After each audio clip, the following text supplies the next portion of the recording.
I teach at a university, and the students I teach, were born around the time of the beginning of the book, or, just a tad earlier. And,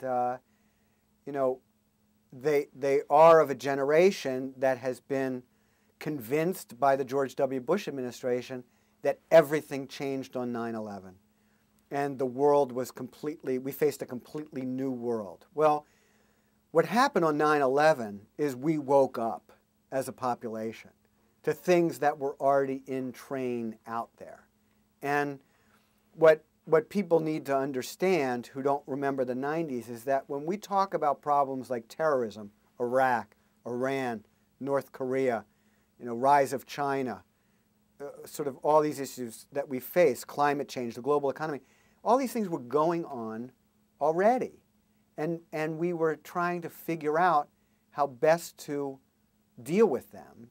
And if we want to understand where we are today, if we want to understand the politics of the Democratic Party, for example, and the kinds of constraints within the Democratic Party, sort of what Obama needs to do moving forward, we need to go back and look at what Bill Clinton was trying to do in the 1990s as he tried to move the Democratic Party toward the center to be very successful at the presidential level. After all, Bill Clinton, elected in 1992 and 1996, the first Democrat to win 2 elections since Franklin Roosevelt. This was a huge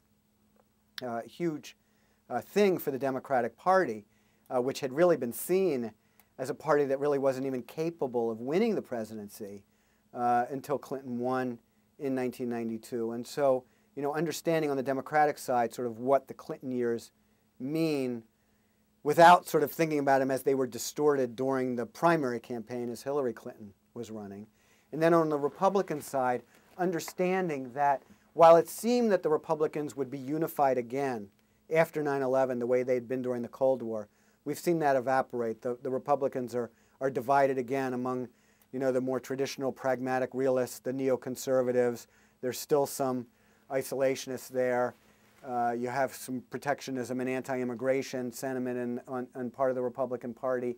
And that those divisions have been there since the end of the Cold War. So understanding that John McCain is dealing with a party that's been divided now for almost 20 years, and if he wins, he'll continue to face those divisions. If he loses, those divisions will really explode.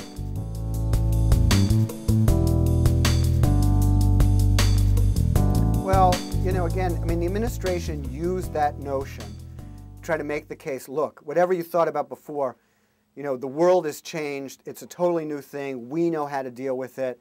It's a war on terror, and we're gonna prosecute this, and and this is going to be American foreign policy. Part of the what we've faced in the last few years, we've seen a rise in America's unpopularity around the world, which really needs to be turned around by the next president. Certainly, America is facing huge economic problems in a way that it was not at the end of the 1990s. America was very prosperous at the end of the Clinton years. It is a world in which America is still the leader. It's still the most powerful country militarily. It's still the leading country economically.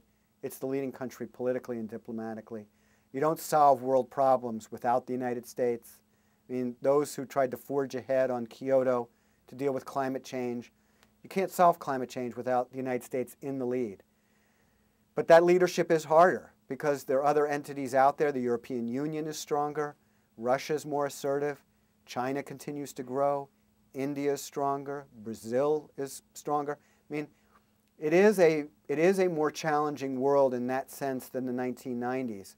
But the United States is still the leading country and can be seen as the leader, needs to restore a lot of respect for itself and how it behaves and how it, issues like torture, which both Senator Obama and Senator McCain, have articulated policies different from the Bush administration in order to try to get a handle on America's image in the world which is very important to restore. I think there's a lot of hunger out there for that restoration of America's image.